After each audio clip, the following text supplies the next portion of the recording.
Audio book junction में आपका स्वागत है। आज हम जीसस क्राइस्ट की हिस्ट्री लेके आए हैं।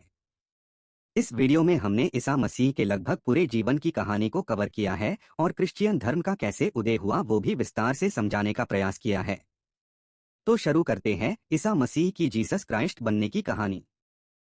Jesus Christ, the son of God.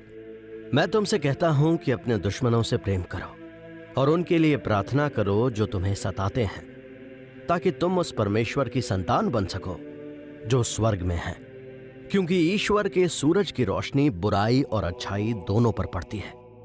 वो न्याय करने वाले और अन्याय करने वाले दोनों पर बारिश करता है। जीसस क्राइस्ट, जिन्होंने लोगों को अपने दुश्मनों से भी प्यार करना सिखाया, जिन्होंने सिखाया कि पाप से नफरत करो, लेकिन जिसने पाप किए हैं उसे माफ करो। एक ऐसा मसीहा जिन्होंने लोगों के पापों को अपने सिर पर लिया और हंसते हंसते सूली पर चढ़ गए, जिसे ये पूरी दुनिया जीसस क्राइस्ट के नाम से जानती है, जिन्होंने एक ऐसे धर्म की स्थापना की जो लिबरल था और उसे नाम दिया गया क्रिश्चियनिटी। क्रिश्चियनिटी आज दुनिया में सबसे ज्यादा फॉलो किया जाने वाला धर्म है। पूरे विश्व में क्रिश्चियन धर्म के करीब 2.4 बिलियन फॉलोअर्स हैं, जो कि दुनिया की पॉपुलेशन का लगभग 31% हिस्सा है। करीब 2000 साल पहले यरूशलेम से जीसस क्राइस्ट ने क्रिश्चियनिटी की शुरुआत की। यह धर्म जीसस क्राइस्ट की टीचिंग यानी उनके उपदेशों पर बेस्ड है। जीसस ने जो बातें बताई और सिखाई, क्रिश्चियन रिलीजन के फॉलोअर्स उन बातों को फॉलो करते हैं। जीसस के इस दुनिया में आने की भविष्यवाणी कई 100 साल पहले हो चुकी थी। उनका इस दुनिया में आना तय था। क्रिश्चियंस ये मानते हैं कि जीसस क्राइस्ट को धरती पर इसीलिए भेजा गया ताकि जो भी गलतियां धरती पर इंसान से हो रही हैं उन्हें सुधारा जा सके। यानी ह्यूमैनिटी को बचाने के लिए जीसस क्राइस्ट को भेजा गया। लोगों ने जीसस की ग्लोरी को देखा और उनके गवाह बने और उनके साथ जुड़ते चले गए। जीसस खुद को गॉड का बेटा बताते थे। जीसस एक मिरेकल के जरिए दुनिया में आए थे और बाद में उनके मिरेकल्स लोगों को अचंभे में डाल देते थे। मरे हुए इंसान को जिंदा करने से लेकर महज 5 रोटियों से 5000 लोगों तक का पेट भरने तक उनके मिरेकल्स के अनगिनत किस्से हैं। उनकी पॉपुलैरिटी को इस बात से भी समझ सकते हैं कि यीशु जहां पर जाते थे उनके आसपास लोगों की भीड़ इकट्ठी हो जाती थी। उन्हें सुनने के लिए लोग दूर दूर से आते थे। लेकिन उनकी ये पॉपुलैरिटी जूइश लोगों को खटक रही थी और इस वजह से जूइश प्रीस्ट जीसस के खिलाफ कॉन्स्पिरेसी करने लगे। जीसस का क्रूसिफिकेशन भी जूइश प्रीस्ट की उसी कॉन्स्पिरेसी का यानी साजिश का हिस्सा था। लेकिन जीसस का यही क्रूसिफिकेशन ही क्रिश्चियनिटी का बेस बना। इसके बाद ही क्रिश्चियन रिलीजन का डेवलपमेंट शुरू हुआ। अगर आप इस चैनल में नए हैं तो तुरंत ही इसे सब्सक्राइब करें ताकि आपको ऐसे ही ज्ञानपूर्वक वीडियो मिलते रहे और वीडियो को लाइक और शेयर कर दे। जीसस क्राइस्ट का जन्म और उनका बचपन, birth of son of God. यरूशलेम का एक छोटा सा शहर बेथलेहम, जहां जन्म हुआ एक ऐसे मसीहा का जिसने पूरी दुनिया को सच्चाई का रास्ता दिखाया, जिसके इस दुनिया में आने की कहानी को गॉड ने खुद लिखा, जो इस दुनिया से पाप को खत्म करने के लिए खुद सूली पर चढ़ गए, जिसे सन ऑफ गॉड कहा गया। वो आगे चलकर जीसस क्राइस्ट, ईसा मसीह और यीशु के नाम से जाने गए। यीशु ने अपनी लाइफ में कई मिरेकल्स किए और कई लोगों के दुखों को दूर किया। जीसस क्राइस्ट वो अस्तित्व हैं जिन्होंने क्रिश्चियन धर्म की नींव रखी। उन्हें क्रिश्चियनिटी का जनक या फाउंडर कहा जाता है। इन्हें जीसस ऑफ गैलिली या जीसस ऑफ नाजरत भी कहा जाता है। नाजरत और गैलिली 2 टाउन हैं। पहले के जमाने में ये कल्चर था कि वहां लोगों को उनकी जगह के नाम से जाना जाता था। जीसस क्राइस्ट को जीसस ऑफ नाजरत और जीसस ऑफ गैलिली कहने के पीछे एक बड़ा कारण था। मदर मरियम, जिन्होंने यीशु को जन्म दिया था, वो नाजरत से थीं, जबकि उनके पिता जोसेफ गैलिली से थे। यरूशलेम के बेथलेहम में जीसस क्राइस्ट का जन्म हुआ था। कहते हैं कि जब मदर मेरी प्रेग्नेंट थी, उस वक्त वो अपने पिता जोसेफ के साथ नाजरत जा रहे थे। तभी रास्ते में मदर मेरी को लेबर पेन होने लगा और वो लोग बेथलेहम में ही रुक गए। बेथलेहम में उन्हें रुकने की कहीं जगह नहीं मिली। तब एक गरेड़िए ने उन्हें अपने अस्तबल में रहने की जगह दी, जहां पर कड़कड़ाती ठंड के बीच एक बच्चा पैदा हुआ, जिसे नाम दिया गया यीशु। कहानियों में कहा गया है कि जब यीशु पैदा हुए थे, उस वक्त फेरी गॉड, उन्हें देवदूत भी कहते हैं, उन्होंने आकर चरवाहों को एक बच्चे के जन्म के बारे में बताया और कहा कि आगे चलकर वो सबका मसीहा बनेगा। ये खबर सुनकर चरवाहे तुरंत उस जगह पर पहुंचे जहां यीशु पैदा हुए थे। जिसने भी यीशु के बच्चे वाले रूप को देखा, वो हैरान रह गया। उनके चेहरे पर एक ऐसा ग्लो था जो सभी को अपनी तरफ अट्रैक्ट कर रहा था। उन चरवाहों समेत ईश्वर के दूतों ने भी जीसस के पैदा होने को वेलकम किया और ये बात सभी जगह फैल गई कि सन ऑफ गॉड का जन्म हुआ है। यीशु के जन्म के बारे में कई मतभेद हैं। मैथ्यू और ल्यूक के गॉस्पेल्स में उनके जन्म की 2 अलग-अलग बातें बताई गई हैं। मैथ्यू ये दावा करते हैं कि यीशु का जन्म 4 ईसा पूर्व हेरोड द ग्रेट की डेथ के करीब 2 साल पहले हुआ था, जबकि ल्यूक का दावा है कि 6 सीई में यीशु का जन्म हुआ था। कहा जाता है कि यूसुफ, जिन्हें यीशु का पिता कहा जाता है, वो उनके बायोलॉजिकल फादर नहीं थे। जीसस क्राइस्ट की मदर को मेरी द वर्जिन भी कहा जाता है, जिसका मतलब ये है कि वो कुंवारी माँ बनी थी। मदर मेरी को खुद भगवान के दूत गैब्रियल ने ब्लेसिंग्स दी थी और कहा था कि वो ईश्वर के बेटे को जन्म देंगी और उस बच्चे का नाम यीशु रखने के लिए कहा गया था। कहने का मतलब ये है कि भगवान के आशीर्वाद के रूप में इनका जन्म हुआ था।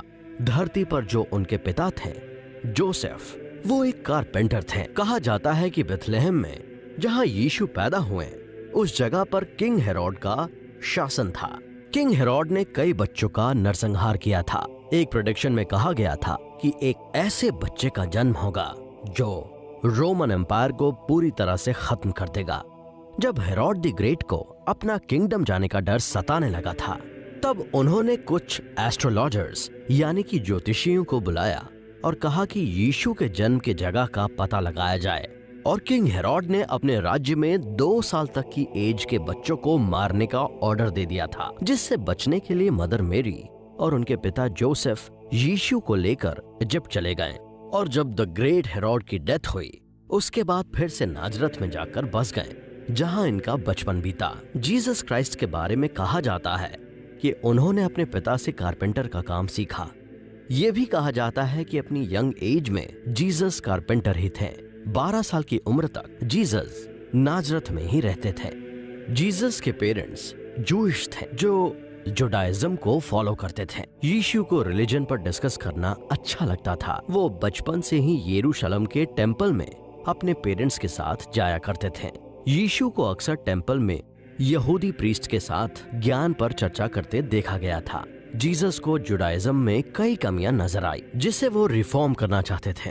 यहूदी प्रीस्ट भी उनकी नॉलेज को देखकर हैरान थे। लेकिन जब जीसस 13 के हुए तो वो कहीं चले गए। इस बात का पता किसी को नहीं था कि जीसस आखिर कहाँ गए। ना ही बाइबल में इस बात का कोई भी जिक्र मिलता है। लेकिन जब जीसस 30 के हुए और नाजरत वापस लौटे, तो ऐसा क्या हुआ कि वो सबके मसीहा बन गए। लोग उन्हें ईश्वर का अवतार मानने लगे।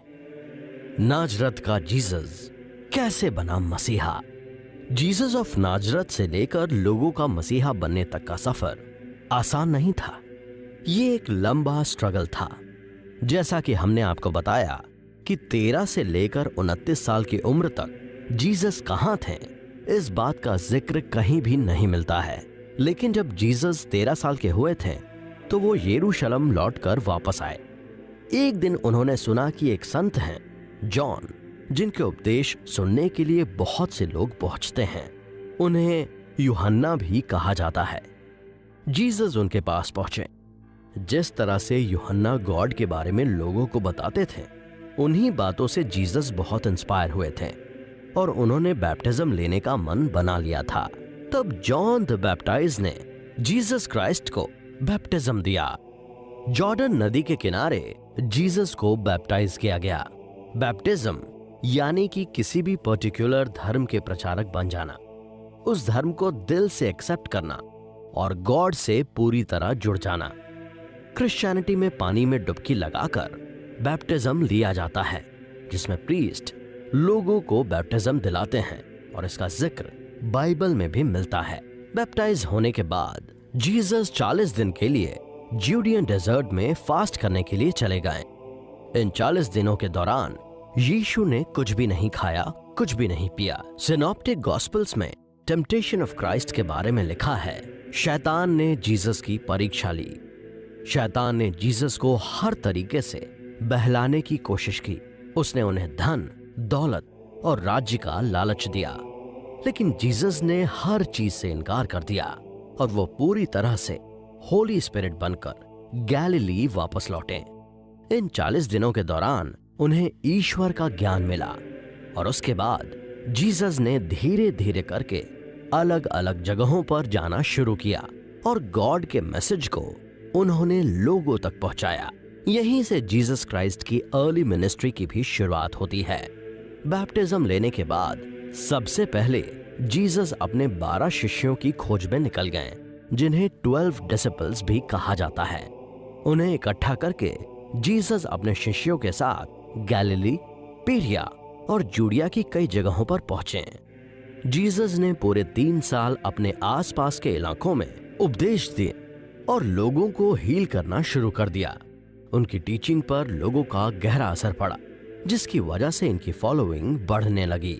यहूदी जो खुद को रोमन एम्पायर का गुलाम समझते थे, 4 सदियों से एक ऐसे मसीहा का इंतजार कर रहे थे जो उन्हें इस गुलामी की जंजीरों से छुड़ाएगा।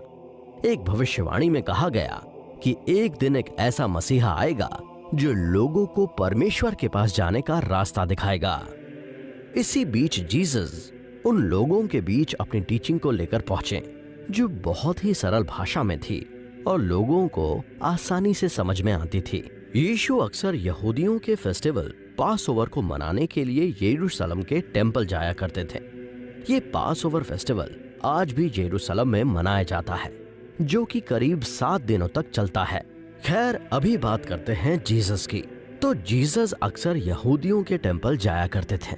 जब जीसस यरूशलेम पहुंचे तो उन्होंने देखा कि कुछ ट्रेडर्स और मर्चेंट्स वहां कुछ सामान बेच रहे थे। वहां बैल, भेड़, बकरियां, कबूतर और सोना चांदी बेचा जा रहा था। तब उन्होंने ट्रेडर्स के सारे सामानों को फेंक दिया और कहा कि ये भगवान का घर है और तुम लोग यहाँ व्यापार कर रहे हो। जीसस क्राइस्ट ने कभी यहूदी धर्म को पूरा नहीं माना। जीसस का कहना था कि इस धर्म में बहुत बदलाव की जरूरत है।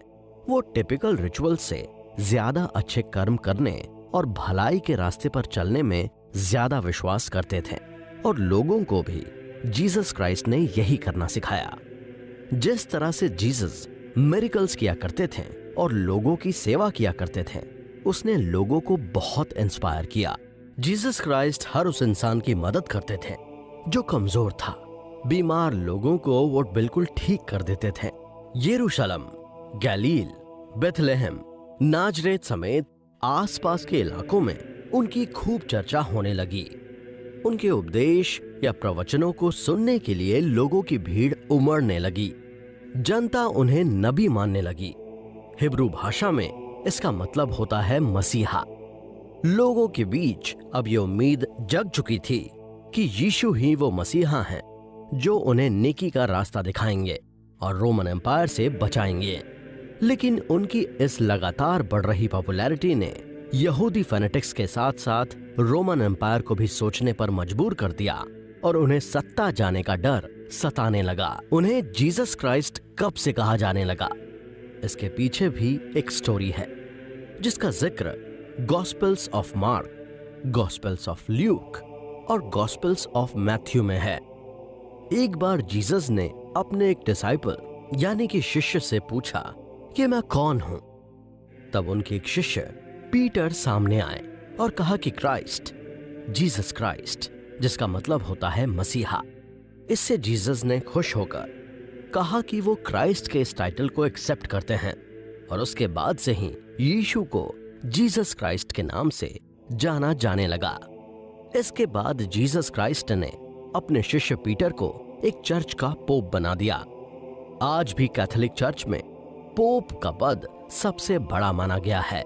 इसकी शुरुआत जीसस क्राइस्ट ने ही की थी। जीसस के लोगों का मसीहा बनने का सबसे बड़ा कारण था उनके मिरेकल्स, यीशु के चमत्कार, मिरेकल्स ऑफ जीसस। यीशु का इस दुनिया में आना भी किसी चमत्कार से कम नहीं था। बाइबल में उनके चमत्कारों के बारे में बहुत कुछ बताया गया है। जीसस जो मिरेकल्स किया करते थे वो बड़े बड़े यहूदी प्रीस्ट और प्रोफेट्स के बस की बात नहीं थी, जिसकी वजह से लोग उन्हें ईश्वर का दर्जा देने लगे थे। जीसस ने अपना सबसे पहला मिरेकल काना में किया था, जिसका द गॉस्पेल्स ऑफ जॉन में भी जिक्र मिलता है। काना में जीसस को उनकी माँ और 12 शिष्यों के साथ एक शादी में बुलाया गया था। शादी में मेहमानों को पिलाने के लिए वाइन खत्म हो चुकी थी। लड़की की माँ ने यीशु के पास जाकर अपनी परेशानी बताई। तब यीशु 5 पानी से भरे मटकों को दाखरस यानी हाई क्वालिटी वाइन में बदल देते हैं। फिर सैकड़ों लोगों में वो दाखरस बांटा गया। अपने शिष्यों के सामने किया गया ये जीसस का पहला मिरेकल था। इसके बाद जीसस क्राइस्ट अपनी माँ और शिष्यों के साथ केपरनौम चले जाते हैं। केपरनौम में भी जीसस ने कई मिरेकल्स किए। नाजरत और यरूशलेम के बाद जीसस ने अपनी मिनिस्ट्री केपरनौम में बनाई। यहाँ उन्होंने कई मिरेकल्स किए। मत्ती, मरकस और ल्यूक के गॉस्पेल्स में लिखा गया है कि रोमन सूबेदार के एक सोल्जर को जीसस क्राइस्ट ने पूरी तरह ठीक कर दिया।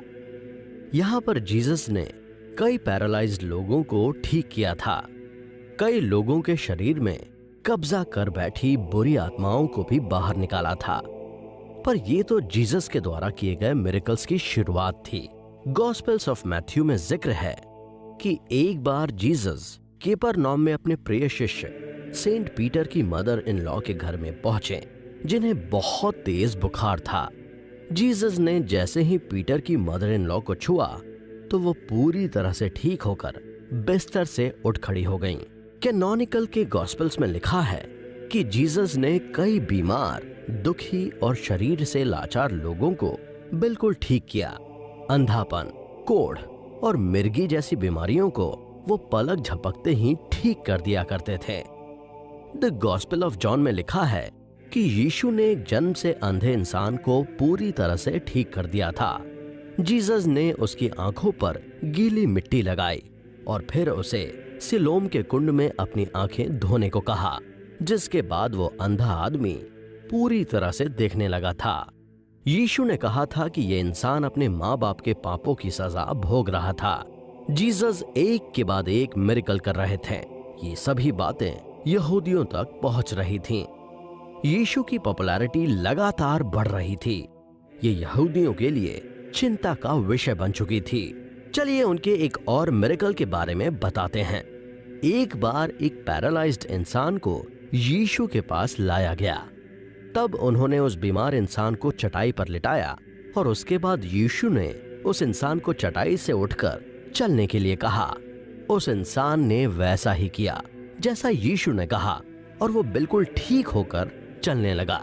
गॉस्पेल्स में ये भी जिक्र मिलता है कि यीशु ने मरे हुए इंसानों को भी जिंदा कर दिया था, जो कि बिल्कुल इम्पॉसिबल बात थी। गॉस्पेल्स ऑफ ल्यूक में लिखा है कि एक बार एक विधवा औरत के बेटे को दफनाने के लिए ले जाया गया। उसी समय वो औरत जीसस के पास पहुंची और उसके इकलौते बेटे को जिंदा करने के लिए भीख मांगने लगी। तब यीशु कॉफिन के पास पहुंचे और उस मरे हुए इंसान को उठने के लिए कहा। वो इंसान उठ खड़ा हुआ। यीशु का ये चमत्कार देखकर लोग उन्हें ईश्वर मानने लगे थे। वहीं एक दूसरे इंसिडेंट में एक बार उन्होंने अपनी करीबी दोस्त को मरने के 4 दिन बाद जिंदा कर दिया था। जीसस को सुनने के लिए हजारों लोग उमड़ पड़ते थे। जीसस का अट्रैक्शन कुछ ऐसा था कि लोग उनके पीछे हो लिया करते थे। एक बार 5000 लोग जीसस के पीछे हो चले थे, लेकिन उनके पास इन 5000 लोगों को खिलाने के लिए कुछ नहीं था। तब उनके शिष्यों में से एक सामने आए जिनके पास 5 रोटियां और कुछ मछलियां थीं। यीशु ने रोटियां ली और परमेश्वर को इस खाने के लिए थैंक यू कहा और उन रोटियों को लोगों के बीच में बांट दिया। अचानक से वो 5 रोटियां इतनी हो गईं कि 5000 लोगों ने पेट भरकर खाना खाया।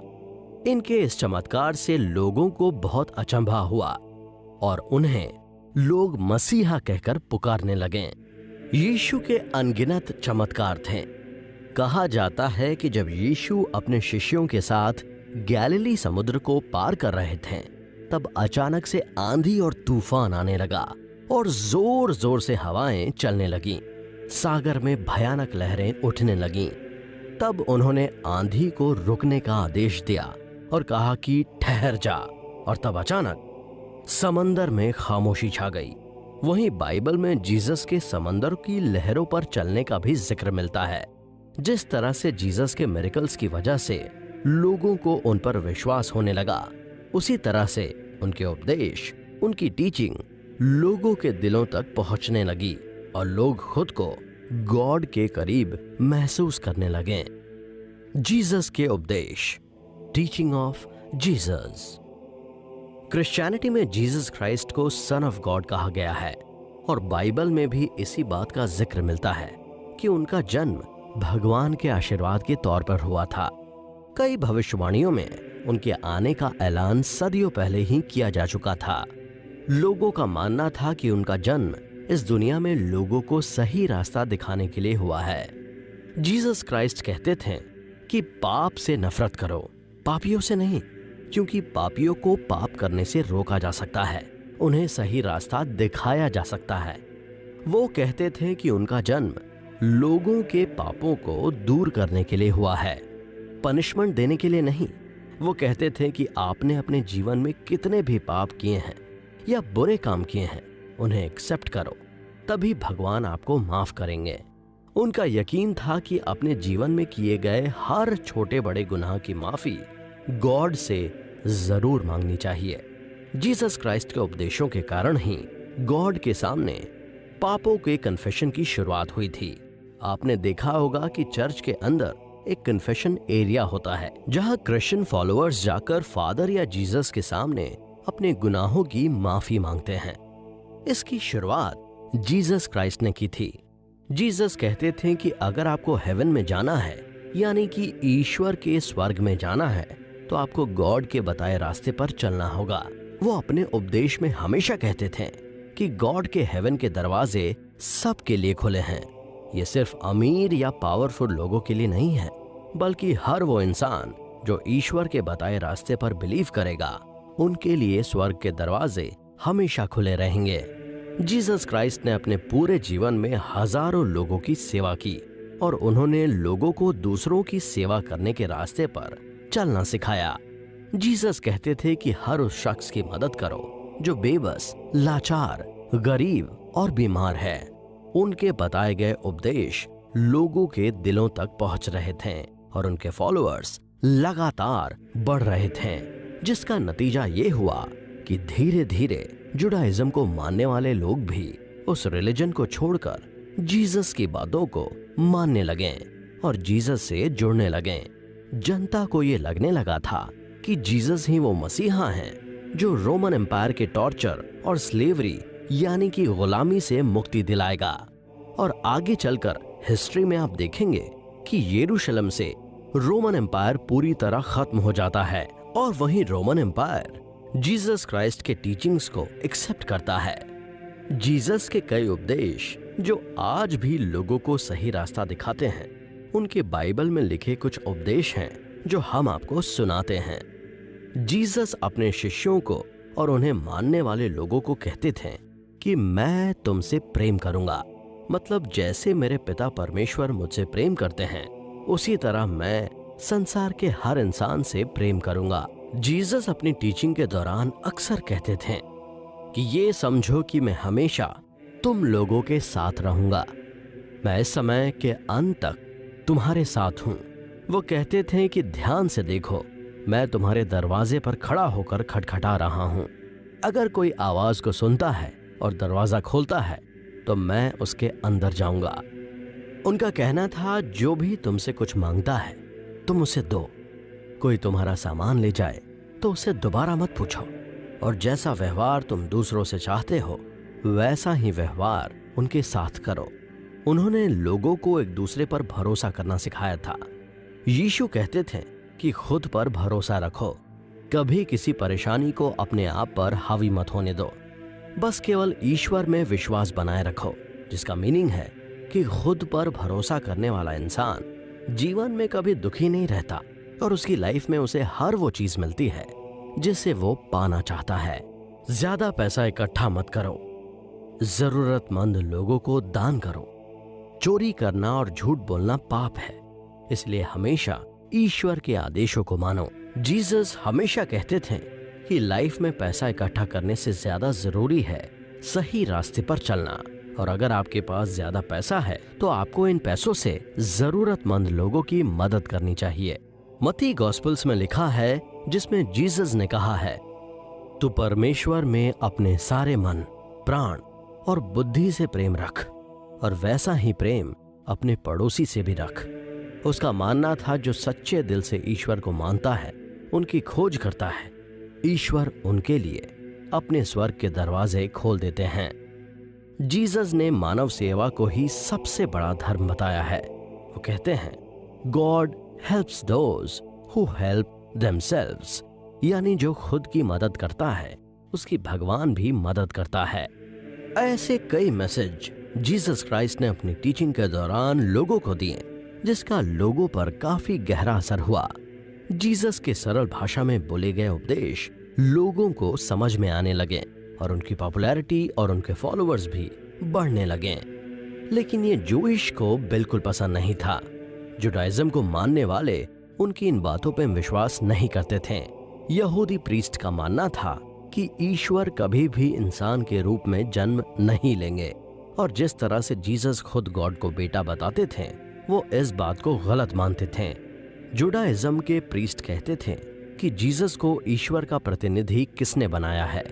इस तरह से जुडाइज्म के प्रीस्ट के बीच में यीशु के खिलाफ नाराजगी बढ़ती चली गई और वो जीसस के खिलाफ साजिश रचने लगे। आखिर जीसस के खिलाफ वो कौन सी साजिश रची गई जिसने सब कुछ पूरी तरह से पलट कर रख दिया? जीसस क्राइस्ट का क्रूसिफिकेशन। जीसस क्राइस्ट की लगातार बढ़ रही पॉपुलैरिटी से यहूदियों को तकलीफ होने लगी। उन्हें डर लगने लगा कि अब तक जो सत्ता उनके हाथ में थी वो अब धीरे धीरे उनके हाथ से फिसल रही है। जुडाइज्म की तरफ लोगों का झुकाव कम हो रहा है, जिसकी वजह से जीसस को मानने वाले और जुडाइज्म को मानने वाले लोगों के बीच कॉन्फ्लिक्ट बढ़ने लगी है। अपनी लाइफ का लास्ट वीक यानी कि आखिरी हफ्ता जीसस क्राइस्ट ने यरूशलेम में बिताया। चारों गॉस्पेल्स में लिखा है, जीसस क्राइस्ट गधे पर सवार होकर यरूशलेम पहुंचे। तब तक जीसस के मिरेकल्स और उनकी टीचिंग्स का लोगों पर गहरा असर हो चुका था। लोगों ने जीसस को अपना किंग और गॉड मान लिया था। जीसस क्राइस्ट के यरूशलेम पहुंचने पर उनका जोरदार स्वागत किया गया। लोगों ने हाथों में पाम ट्री की ब्रांचेस को लेकर उनका वेलकम किया। जीसस के आने की खुशी में लोग चिल्लाने लगे। जिस दिन जीसस यरूशलेम पहुंचे थे उस दिन संडे था, जिसे क्रिश्चियन रिलीजन के फॉलोअर्स हर साल पाम संडे के रूप में सेलिब्रेट करते हैं। इस दिन चर्च में खास प्रोग्राम और प्रेयर मीट रखी जाती है। तो जिस तरह से जीसस का वेलकम किया गया और लोगों में उन्हें लेकर जो दीवानगी देखी गई, उससे जूइश प्रीस्ट्स के बीच में खलबली मच गई। उन्हें अब लगने लगा था कि जिस ईश्वर पर वो खुद का अधिकार समझते हैं और यहूदी प्रीस्ट के जरिए ही लोग ईश्वर तक अपना मैसेज पहुंचा सकते थे, वो दर्जा अब उनसे छिन रहा था। उन्होंने जीसस पर कई तरह से आरोप लगाए। उन्होंने कहा कि वो लोगों के बीच में गलतफहमी फैला रहे हैं, खुद को ईश्वर का बेटा बताकर लोगों को बरगलाने का काम कर रहे हैं और रोमन सत्ता को चैलेंज कर रहे हैं। उस समय यरूशलेम में रोमन किंग तिबेरियस का कब्जा था और उन्होंने पोंटियस पिलातुस को राज्य का गवर्नर बना दिया था। जीसस के मिरेकल्स और उनकी पॉपुलैरिटी से डरे हुए यहूदी कट्टरपंथियों ने गवर्नर पिलातुस को जीसस के खिलाफ भड़काने का काम किया। रोमन्स को डर लगने लगा था कि कहीं ना कहीं यहूदी क्रांति न कर दें उन्हें अपनी गद्दी छिन जाने का डर था, जिसके चलते गवर्नर पितालुस ने जीसस को गिरफ्तार करने का आदेश दिया। कहा जाता है कि उनके एक शिष्य जुदास ने 30 सिक्कों के बदले जीसस को धोखा दिया था और उसने जीसस प्रीस्ट और पितालुस को जीसस के ठहरने की जगह बताई थी। वहां जाकर गवर्नर पितालुस के सोल्जर्स ने जीसस को गिरफ्तार कर लिया था। गिरफ्तार करने के बाद पितालुस एक बार जीसस से मिले। जीसस की बातें सुनकर पितालुस को उन्हें सजा देने जैसा कुछ भी नहीं लगा। तब उन्होंने यहूदी प्रीस्ट से कहा कि यीशु में मुझे सजा देने जैसा कोई क्राइम नजर नहीं आता है। तब यहूदी प्रीस्ट नाराज हो गए क्योंकि वो चाहते थे कि यीशु को सजा दी जाए। तब रोमन एम्पायर को डर लगने लगा कि कहीं यहूदी किसी तरह का कोई रेवोल्यूशन न कर दें। तब पितालुस ने जीसस को क्रॉस पर टांगने की सजा सुनाई। क्रिश्चियन रिलीजन के स्क्रिप्चर होली बाइबल में कहा गया है कि जीसस क्राइस्ट को अरेस्ट किया गया था। उन्हें गिरफ्तार करने के बाद उन पर केस चलाया गया और उन्हें कई क्राइम के लिए गिल्टी माना गया और सभी के सामने उन पर कोड़े बरसाए गए। यहूदियों की सभा में जीसस को मौत की सजा सुनाई गई। ईसा मसीह को चाहने वालों के सामने सूली पर लटकाने के आदेश दिए गए। एक बड़ा क्रॉस जिस पर यीशु को सूली पर लटकाया जाना था, उस भारी भरकम क्रॉस को उनके कंधे पर रखकर उन्हें पैदल उनके समर्थकों और चाहने वालों के बीच से निकाला गया। पूरे रास्ते उन पर कोड़े बरसाए गए।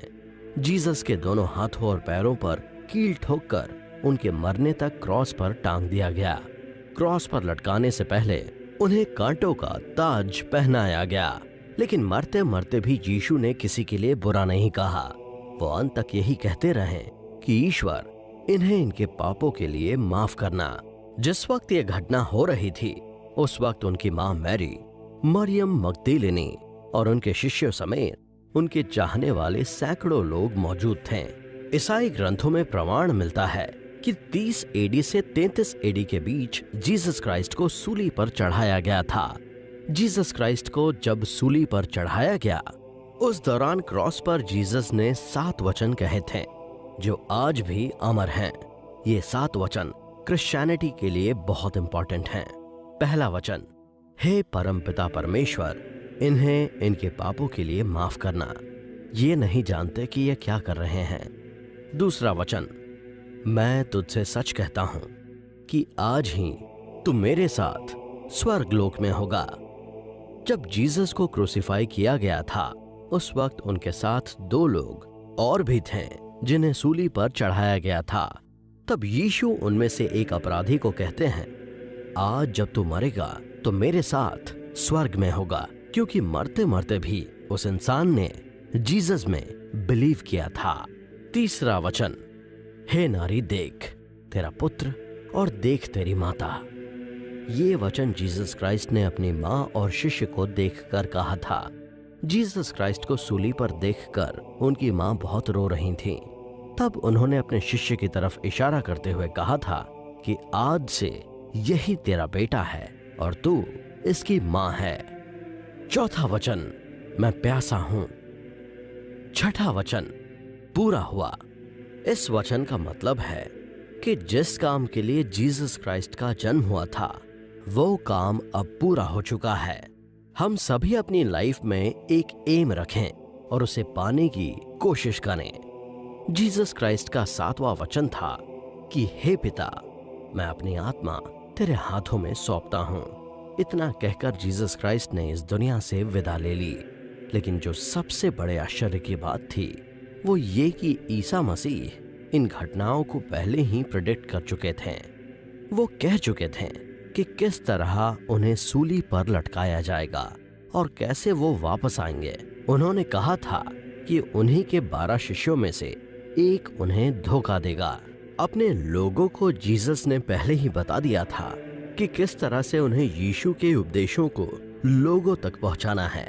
ये सब बातें उन्होंने अपनी अंतिम भोज के दौरान कही थी, जिसे द लास्ट सपर कहा जाता है। अपने इस अंतिम भोज में जीसस ने 12 शिष्यों को बुलाया था और कहा था कि अब उन्हें उनके अधूरे कामों को पूरा करना होगा। जिस पहाड़ी पर जीसस क्राइस्ट को सूली पर चढ़ाया गया था उसे गोलगोथा के नाम से जाना जाता है। इजराइल की राजधानी यरूशलेम में आज ये स्थान ईसाइयों का होली प्लेस यानी कि एक पवित्र धार्मिक स्थल है। इसे हिल ऑफ द कैलवेरी भी कहा जाता है। आज इस जगह पर चर्च ऑफ फ्लैजेलेशन है।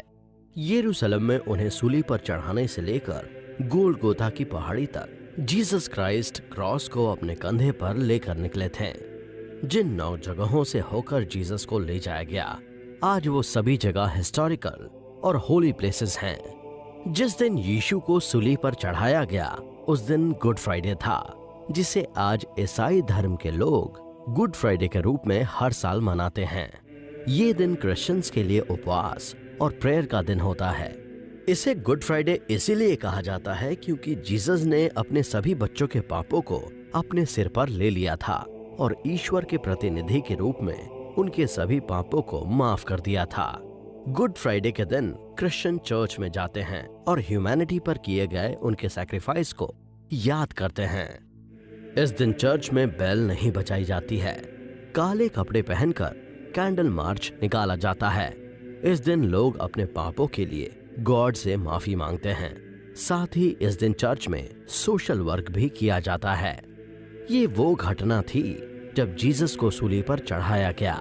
और अब बात करते हैं जीसस के रिजरेक्शन यानी मरकर फिर से जिंदा होने की, जो कि उनके लाइफ का एक बहुत इंपॉर्टेंट पार्ट है।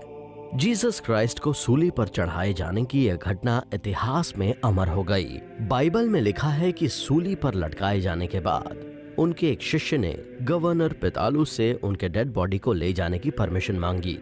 पितालुस की परमिशन पर जीसस का एक शिष्य जीसस के शव को एक गुफा में ले गया और ट्रेडिशन यानी रीति रिवाजों के साथ उन्हें दफन किया गया। उनकी कब्र पर एक पत्थर रख दिया। लेकिन 30 दिन बाद जीसस फिर से जिंदा हो गए और ये घटना उनकी एक शिष्या मैरी मैगदलन ने खुद अपनी आंखों से देखी। तब वो ईसा की कब्र के पास पहुंची तो वहां कब्र का पत्थर हटा हुआ था। वहां जीसस क्राइस्ट की बॉडी नहीं थी। उसने ये बात जीसस के शिष्यों को बताई। तब वो वहां पहुंचे और उन्होंने देखा कि अब यीशु वहां पर नहीं थे। तब वो शोक मनाते हुए वापस चले जाते हैं। लेकिन मैरी मैगदलेन वहीं कब्र के पास बैठकर रोने लगती है। तभी कब्र पर उसे 2 देवदूत दिखते हैं और जब वो पीछे मुड़कर देखती है तो जीसस जिंदा होकर उसके सामने खड़े होते हैं। उसके बाद जीसस अपने शिष्यों के बीच में पहुंचते हैं और कहते हैं तुम्हें शांति मिले। जीसस को अपने बीच देखकर उनके शिष्य घबरा जाते हैं और उन्हें लगता है कि कोई भूत उनके सामने तो नहीं आ गया। लेकिन तब जीसस कहते हैं कि घबराते क्यों हो? अगर तुम्हारे मन में किसी तरह का शक है तो मेरे हाथों और पैरों को देखो, मैं वही हूँ। तब शिष्यों को उनके हाथों और पैरों में वो निशान नजर आते हैं जो क्रूसिफिकेशन के दौरान हुए थे।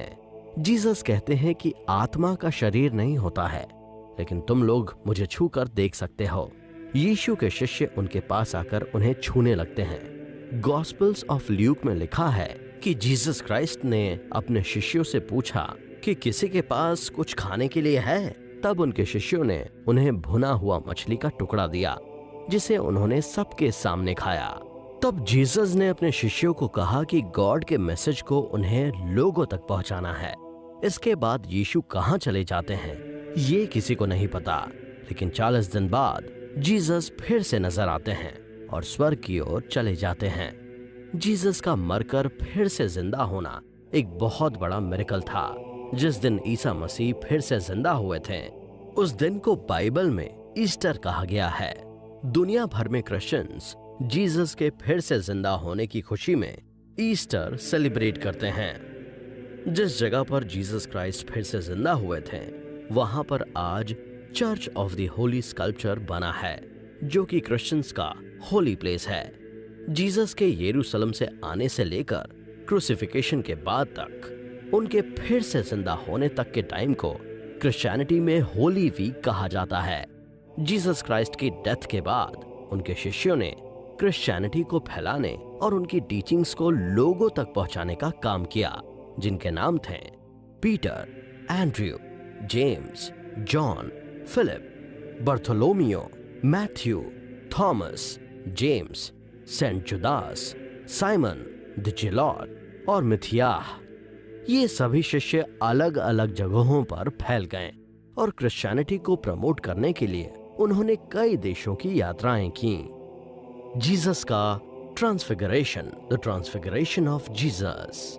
जीसस की मिनिस्ट्री के समय उनके फॉलोअर्स को उनके नए नए रूप देखने को मिले।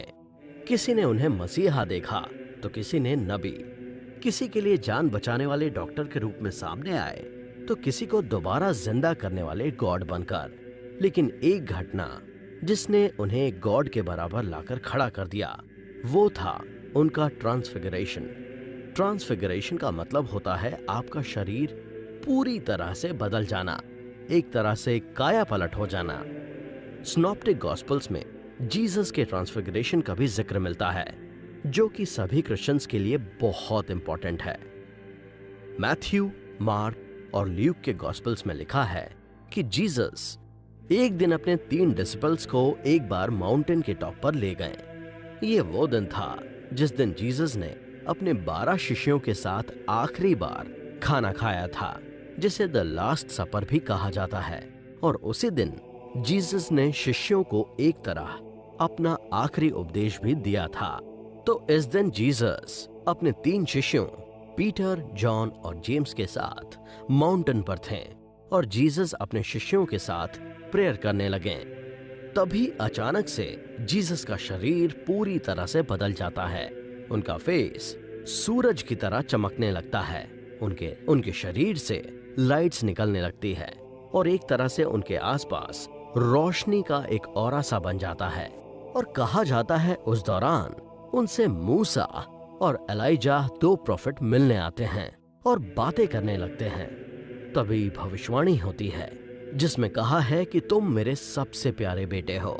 इस पूरे इवेंट या घटना को ट्रांसफिगरेशन कहा जाता है। इसे क्रिश्चियन थियोलॉजी का सबसे इंपॉर्टेंट मोमेंट बोला जाता है। रोमन कैथोलिक और ऑर्थोडॉक्स दोनों ही रिलीजन के लोग जीसस के साथ हुई ट्रांसफिगरेशन को मानते हैं और इस घटना से लोगों को पूरी तरह से यकीन हो गया कि जीसस ही ईश्वर के बेटे हैं। गॉस्पेल्स में यह घटना जीसस के मिरेकल्स में से एक है। यह मिरेकल जीसस के 5 माइलस्टोन इवेंट में से एक था। पहला था जीसस का बैप्टिज्म। बाइबल में जिक्र है कि जीसस ने जॉन द बैप्टाइज के बैप्टिज्म लिया था, जिसके बारे में हम आपको पहले भी बता चुके हैं, क्योंकि वो उनके उपदेशों और टीचिंग से बहुत प्रभावित थे। जॉर्डन नदी के किनारे जब जीसस को बैप्टाइज किया जा रहा था, तब आसमान से उड़ता हुआ एक सफेद कबूतर उनके कंधे पर आकर बैठ जाता है, जिसे होली स्पिरिट का रूप माना जाता है। और उसी वक्त भविष्यवाणी होती है कि मेरे बेटे, मैं तुमसे बहुत खुश हूँ और मैं तुमसे प्यार करता हूँ। क्रिश्चियन रिलीजन में बिलीव करने वाला हर शख्स बैप्टिज्म को मानता है। उनका मानना है कि जब जीसस ने ईश्वर का बेटा होकर भी बैप्टिज्म लिया था, उन्हें भी पवित्र या होली बनने के लिए बैप्टिज्म लेना चाहिए। दूसरा था ट्रांसफिगरेशन, जिसके बारे में हमने अभी बात की। और तीसरा मेन इवेंट था जीसस का क्रूसिफिकेशन। गॉस्पेल्स में लिखा है कि सभी पापियों के पापों को जीसस ने खुद पर ले लिया था और अपनी लाइफ सैक्रिफाइस कर दी थी, जिसके बारे में हम पहले भी आपको बता चुके हैं। तो जिस दिन जीसस को सूली पर चढ़ाया गया था, उस दिन फ्राइडे था, इसीलिए इसको गुड फ्राइडे के रूप में हर साल मनाया जाता है। चौथा मेन इवेंट था उनका रिजरेक्शन, यानी कि मरकर फिर से जिंदा हो जाना। जीसस सूली पर चढ़कर भी वापस लौट आए थे। क्रूसिफिकेशन के 3 दिन बाद, यानी कि संडे को, जीसस वापस जिंदा हो गए थे, जो कि किसी मिरेकल से कम नहीं था। यहूदियों का इतना टॉर्चर झेलने के बाद भी वो अपने चाहने वालों और शिष्यों के बीच वापस आए, वो भी पूरी तरह से ठीक होकर। तभी से इसे ईस्टर के तौर पर सेलिब्रेट किया जाने लगा।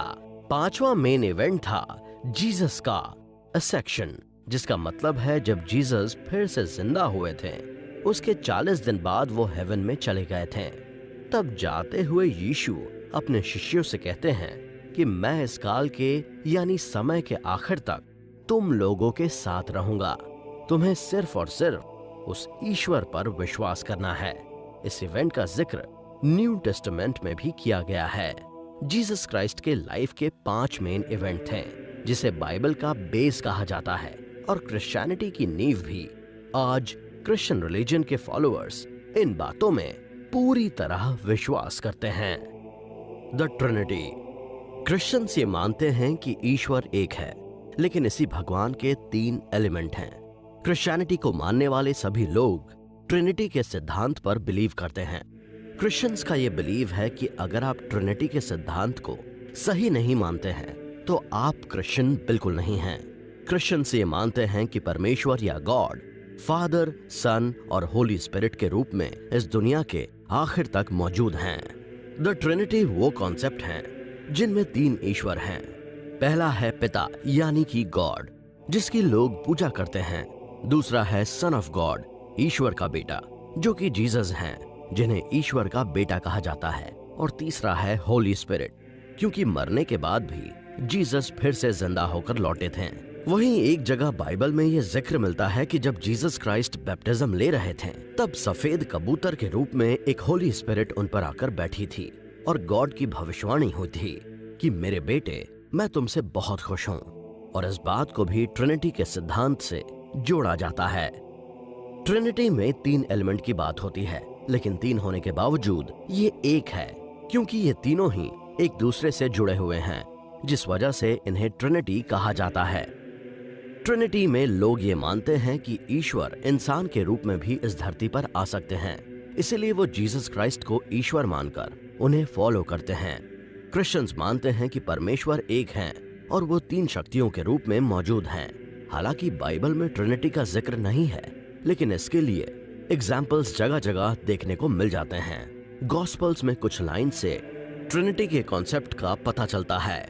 मैथ्यू गॉस्पल्स में एक जगह लिखा है जिसमें जीसस कहते हैं कि जाओ और सभी राष्ट्रों में शिष्य बनाओ, उन्हें फादर, सन और होली स्पिरिट के नाम पर बैप्टिज्म दिलाओ। तो इस तरह से हम ट्रिनिटी के कॉन्सेप्ट को समझ सकते हैं, लेकिन इसे पूरी तरह से जानने के लिए आपको बाइबल में क्या लिखा है इसके बारे में भी पता होना चाहिए।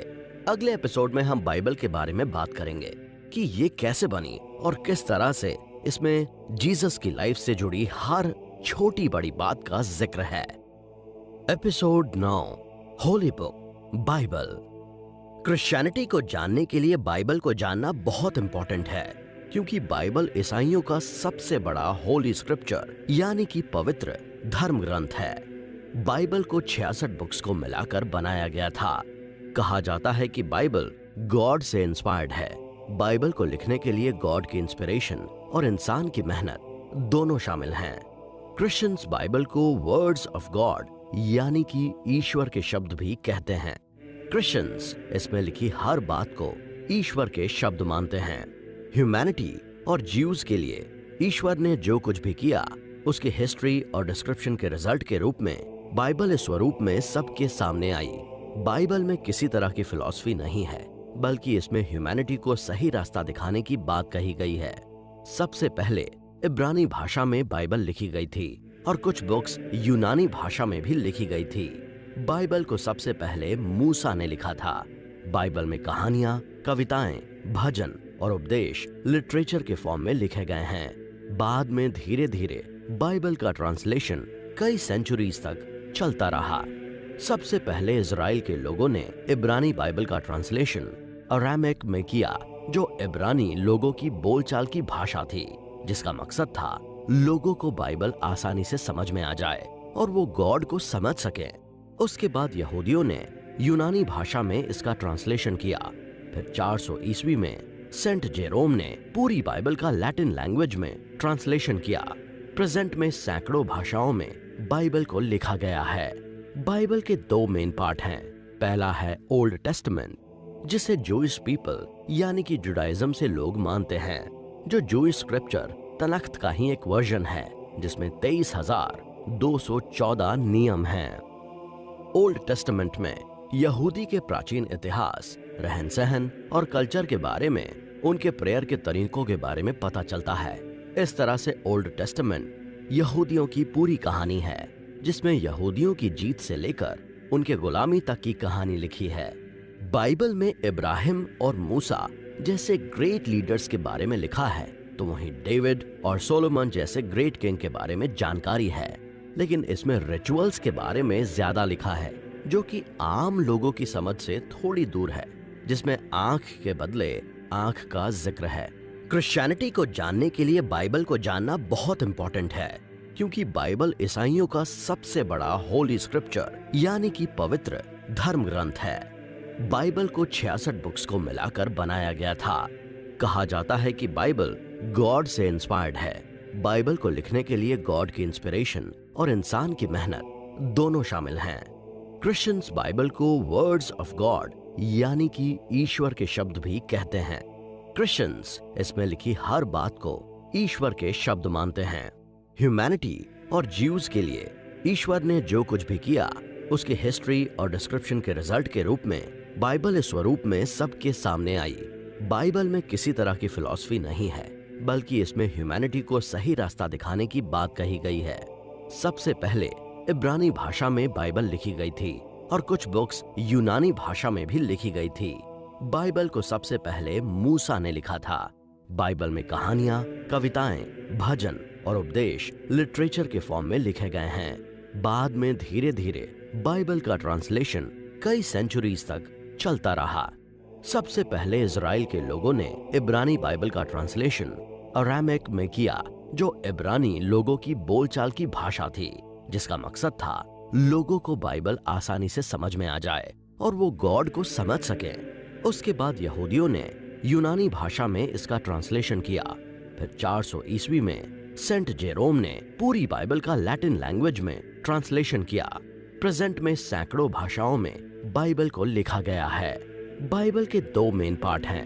पहला है ओल्ड टेस्टामेंट, जिसे जूइश पीपल यानी कि जुडाइज्म से लोग मानते हैं, जो जूइश स्क्रिप्चर तनख्त का ही एक वर्जन है, जिसमें 23,214 नियम हैं। ओल्ड टेस्टामेंट में यहूदी के प्राचीन इतिहास, रहन सहन और कल्चर के बारे में, उनके प्रेयर के तरीकों के बारे में पता चलता है। इस तरह से ओल्ड टेस्टामेंट यहूदियों की पूरी कहानी है, जिसमें यहूदियों की जीत से लेकर उनके गुलामी तक की कहानी लिखी है। बाइबल में इब्राहिम और मूसा जैसे ग्रेट लीडर्स के बारे में लिखा है, तो वहीं डेविड और सोलोमन जैसे ग्रेट किंग के बारे में जानकारी है। लेकिन इसमें रिचुअल्स के बारे में ज्यादा लिखा है, जो कि आम लोगों की समझ से थोड़ी दूर है, जिसमें आंख के बदले आंख का जिक्र है। मतलब जो जैसा कर रहा है उसके साथ वैसा ही व्यवहार करो। जबकि न्यू टेस्टामेंट क्रिश्चियन रिलीज की बाइबल है, जो कि जीसस क्राइस्ट की टीचिंग पर आधारित है, जो लिखी गई जीसस क्राइस्ट की डेथ के बाद, जिसे आज क्रिश्चियन रिलीजन को मानने वाले लोग फॉलो करते हैं, जिसमें 7,959 वचन हैं। इसमें शुरुआत में 4 बुक भी लिखी गईं। ये है मैथ्यू, मार्क, ल्यूक और जॉन, जिन्हें गॉस्पेल्स कहा जाता है, जिसका मतलब होता है गुड न्यूज। ये चारों बुक 70 एडी से 100 एडी के बीच में लिखी गई। इन गॉस्पेल्स के अंदर जीसस क्राइस्ट के जीवन और उनके उपदेशों के बारे में डिटेल्ड इंफॉर्मेशन है। न्यू टेस्टामेंट बाइबल में रिलीजन, ह्यूमैनिटी, सैक्रिफाइस और प्यार की बातें लिखी थी, जो कि आम लोगों की समझ की भाषा थी। जीसस की डेथ के बाद क्रिश्चियन रिलीजन बहुत फैलने लगा था। क्रॉस के निशान को हाथों में लिए पादरी और सेंट बाइबल के मैसेज को लोगों तक पहुंचा रहे थे। साथ ही जीसस क्राइस्ट के शिष्यों ने कुछ लेटर्स भी लिखे हैं, जिन्हें एपिस्टल कहा जाता है, जो कि न्यू टेस्टामेंट का ही पार्ट है, जिसमें लिखा गया है कि चर्च को किस तरह से ऑपरेट करना चाहिए, पोप की क्या क्या जिम्मेदारियां होती हैं और एक क्रिश्चियन को किस तरह से इस धर्म को फॉलो करना चाहिए। साथ ही इनमें यह भी लिखा है कि क्रिश्चियनिटी के क्या क्या नियम हैं। बाइबल में प्रेयर करने के नियमों के बारे में साफ लिखा हुआ है। साथ ही कौन सी प्रार्थना की जाए इसकी भी जानकारी बाइबल में है। क्रिश्चियन धर्म में प्रेयर गॉड से कनेक्ट होने का इम्पोर्टेंट जरिया है, जो कि हर रिलीजन में होता है। प्रेयर के जरिए अपनी बात ईश्वर तक पहुंचाई जाती है। क्रिश्चियनिटी में लोग चर्च में जाकर जीसस की प्रेयर करते हैं। क्रिश्चियंस मानते हैं कि प्रेयर के जरिए आप सीधे गॉड से जुड़ सकते हैं। हर धर्म की तरह क्रिश्चियन धर्म में लोग अपने ईश्वर से प्रार्थना करते हैं। क्रिश्चियनिटी में प्रेयर करने का वही तरीका इस्तेमाल किया जाता है, जो कि जीसस ने अपने 12 शिष्यों को सिखाया था। बाइबल में जीसस ने कहा है कि ईश्वर की प्रार्थना करने के लिए कोई समय या जगह की जरूरत नहीं है, आप किसी भी स्थिति में प्रेयर कर सकते हैं। जीसस कहते हैं कि हर इंसान को अपने गुनाहों के लिए ईश्वर से माफी मांगनी चाहिए, फिर चाहे वो गुनाह छोटी ही क्यों ना हो। इसलिए आज हर चर्च में एक कन्फेशन एरिया होता है जहां लोग किए गए पापों के लिए गॉड से माफी मांग सकते हैं। यूं तो बाइबल बहुत बड़ी है और उसके बारे में बहुत कुछ लिखा जा सकता है। ईसाई धर्म का इतिहास, हिस्ट्री ऑफ क्रिश्चियनिटी। अब यहां बात आती है कि आखिर क्रिश्चियन धर्म की शुरुआत कैसे हुई। वैसे ये तो आप जानते ही हैं कि जीसस क्राइस्ट ने क्रिश्चियन धर्म बनाया, लेकिन ये रिलीजन आम लोगों तक सबसे ज्यादा फैला उनकी डेथ के बाद, यानी कि जब जीसस क्राइस्ट का क्रूसिफिकेशन हुआ तो क्रिश्चियन धर्म का ओरिजिन जुडाइज्म से हुआ, यानी कि वो लोग जो यहूदी धर्म को मानते थे। क्रिश्चियनिटी से पहले जुडाइज्म को सबसे ज्यादा फॉलो किया जाता था, जो कि एक गॉड के होने में विश्वास करते थे। उनका मानना था कि ईश्वर इंसान के रूप में कभी भी जन्म नहीं लेंगे। इजराइल से लेकर सीरिया तक जुडाइज्म फैला हुआ था। जुडाइज्म को फिलॉसफी के लोग फॉलो करते थे, लेकिन रोमन एम्पायर जुडाइज्म को कंट्रोल करते थे। कल्चरली और पॉलिटिकली रोमन एम्पायर का जुडाइज्म पर पूरा कंट्रोल था। इस धर्म को काफी बदलाव की जरूरत थी, जिसे जीसस क्राइस्ट ने बदला और क्रिश्चियनिटी एक नया रिलीजन बनकर उभरा। जीसस क्राइस्ट यहूदी प्रीस्ट की व्यवस्थाओं से नाराज थे। उनका मानना था व्यवस्थाएं इंसानों के लिए बनाई जाती हैं, न कि इंसान व्यवस्थाओं के लिए बनाया गया है। यहूदियों की थिंकिंग ऑर्थोडॉक्स थी। उनके रीति रिवाजों ने इंसान को बांध कर रख दिया था। जीसस लगातार यहूदियों की इन व्यवस्थाओं का विरोध करते रहते थे। उन्होंने ओपनली यहूदियों के पापों और उनकी कमियों को उजागर कर दिया। बाद में क्रिश्चियनिटी जुडाइज्म से बहुत आगे निकल गया। यहूदी लोग जो जुडाइज्म को मानते हैं, वो लोग कर्म और डिसिप्लिन की बात ज्यादा करते थे। क्रिश्चियनिटी ऐसा धर्म बनकर उभरा जो लिबरल था। जीसस क्राइस्ट को ईसाई धर्म में सन ऑफ गॉड कहा जाता है। यहूदी ये बात कभी नहीं मानते थे कि ईश्वर कभी इंसान के रूप में भी जन्म ले सकता है। यहूदी कट्टरपंथी यीशु के भगवान के बेटे के कॉन्सेप्ट में बिल्कुल बिलीव नहीं करते थे। यरूशलेम में उस समय रोमन एम्पायर का कब्जा था और रोमन एम्पायर क्रिश्चियन रिलीजन को बिल्कुल भी पसंद नहीं करते थे। वो क्रिश्चियन धर्म को इलीगल घोषित करने में लगे हुए थे। इस धर्म को मानने वाले लोगों को सजा मिलती थी। लेकिन जीसस क्राइस्ट के क्रूसिफिकेशन और उनके रिसरेक्शन के 50 दिन बाद जब पहला चर्च बना, जिसे डे ऑफ पेंटेकोस्ट कहते हैं, तो धीरे धीरे लोगों के थॉट्स बदलने लगे। यरूशलेम में पहले ही बहुत सारे लोग जीसस पर भरोसा करते थे। उनकी टीचिंग्स को वो अपना चुके थे। तो चर्च बनने के बाद क्रिश्चियन धर्म को मानने वाले लोगों की संख्या भी बढ़ने लगी, क्योंकि क्रिश्चियन रिलीजन बहुत लिबरल था। लोग जीसस क्राइस्ट के मिरेकल्स को समझने लगे थे। इस वजह से जुडाइज्म को मानने वाले लोग भी क्रिश्चियन धर्म को फॉलो करने लगे। उसके बाद कुछ ऐसे लोग थे जो किसी भी धर्म को फॉलो नहीं करते थे। वो भी जीसस के चमत्कारों की वजह से क्रिश्चियन धर्म फॉलो करने लगे। इसके बाद धीरे धीरे क्रिश्चियनिटी के मिशनरी ग्रुप्स बनने लगे। जीसस के शिष्यों और पोप ने इस धर्म को पूरी तरह से फैलाया। लेकिन जैसा कि आप जानते हैं, यहूदियों पर रोमन एम्पायर का कब्जा था। क्रिश्चियनिटी से पहले रोम में लोग मूर्ति पूजा में बिलीव करते थे। वो प्रकृति को देवी मानकर उसकी पूजा करते थे। सूरज और प्लैनेट्स को वो लोग अपना देवता मानते थे, यानी कि रोम में एक नहीं बल्कि कई देवी देवताओं की पूजा की जाती थी, क्योंकि उनका मानना था कि इस प्रकृति और ग्रहों की वजह से ही जीवन है। इस धर्म को पेगनिज्म कहा जाता था और इसे मानने वाले पेगन्स कहलाते थे। इसी वजह से फर्स्ट सेंचुरी और सेकंड सेंचुरी में रोमन एम्पायर के जो किंग हुए, उन्होंने इस क्रिश्चियन रिलीजन को पनपने से रोकने की पूरी कोशिश की। 54 सीई से लेकर 96 सीई तक नीरो और डोमिटियन का राज था। उस वक्त उन्होंने क्रिश्चियन धर्म को पूरी तरह से दबाने की कोशिश की, लेकिन उसके बाद समय बदला और जब 280 सीई से 337 के बीच में रोमन एम्परर कॉन्स्टेंटीन जब किंग बने, तो उन्होंने क्रिश्चियन धर्म को फॉलो करना शुरू किया। ये वो दौर था जब रोम में क्रिश्चियन धर्म फॉलो किया जाने लगा। इसके बाद क्रिश्चियन रिलीजन के फैलने की जोरों शोरों से शुरुआत हुई।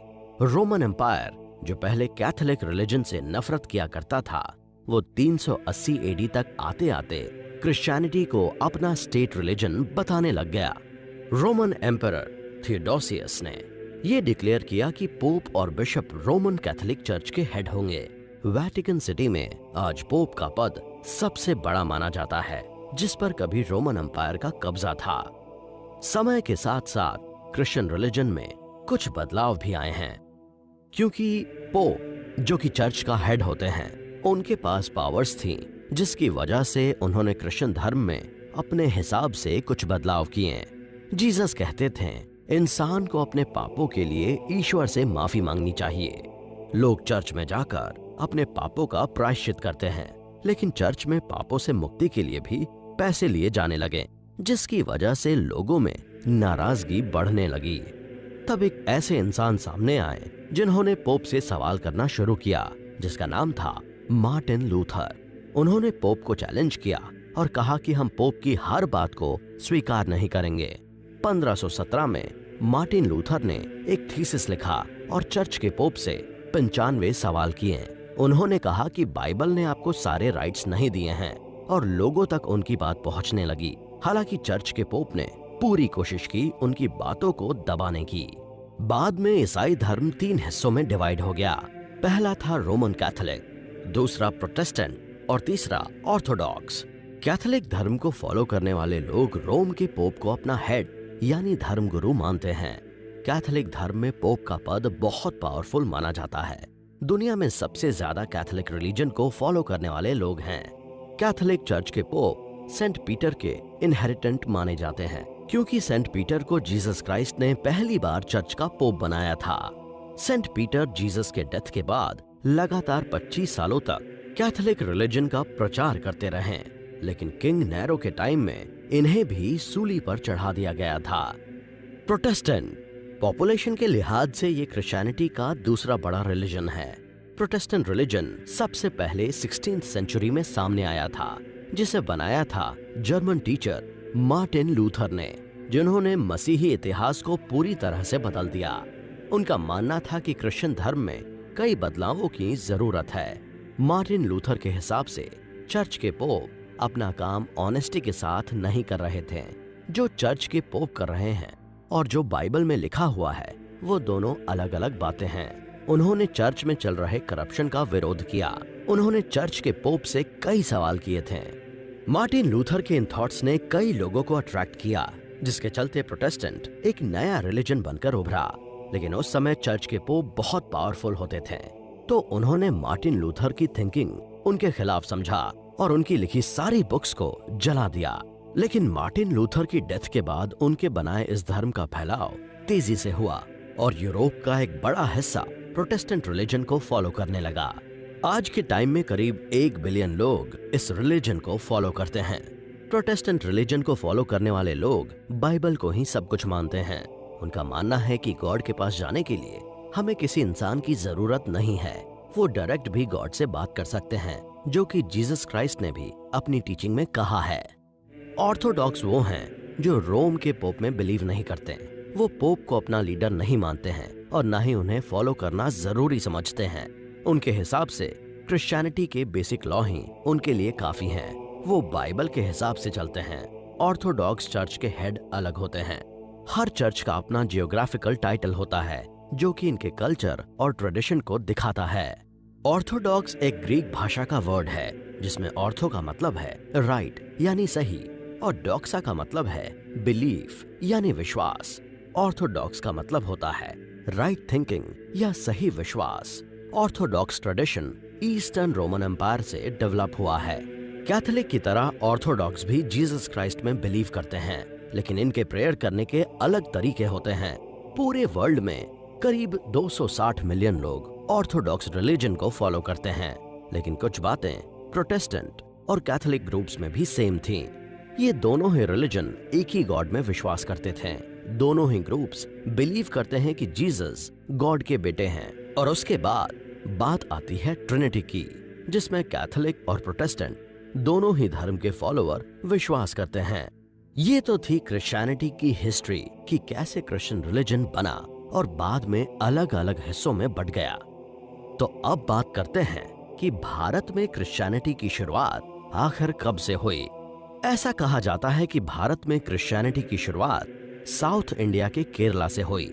जीसस क्राइस्ट के जो 12 शिष्य थे जिन्होंने पूरी दुनिया में ईसाई धर्म को फैलाने का काम किया, उनमें से एक शिष्य सेंट थॉमस 92 एडी यानी कि 6th सेंचुरी में केरल के कोडुंगुर आए थे, जहां उन्होंने 7 चर्च बनवाए और यीशु के उपदेशों को, उनकी टीचिंग को लोगों तक पहुंचाया। वो करीब 10 साल तक यहाँ रहे। सेंट थॉमस जिस समय भारत आए थे उस वक्त यूरोपियन कंट्रीज में ईसाई धर्म नहीं था। इससे कहा जा सकता है कि भारत में ईसाई धर्म पहले ही आ गया था।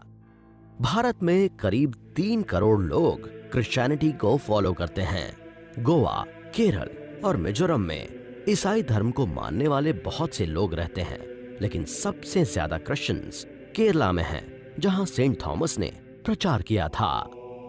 होली वॉर फॉर रिलीजन, एक ऐसा होली वॉर जिसने जिंदगियां बदल दी। रिलीजन के नाम पर हुई इस वॉर ने पूरे यरूशलेम को बर्बाद करके रख दिया।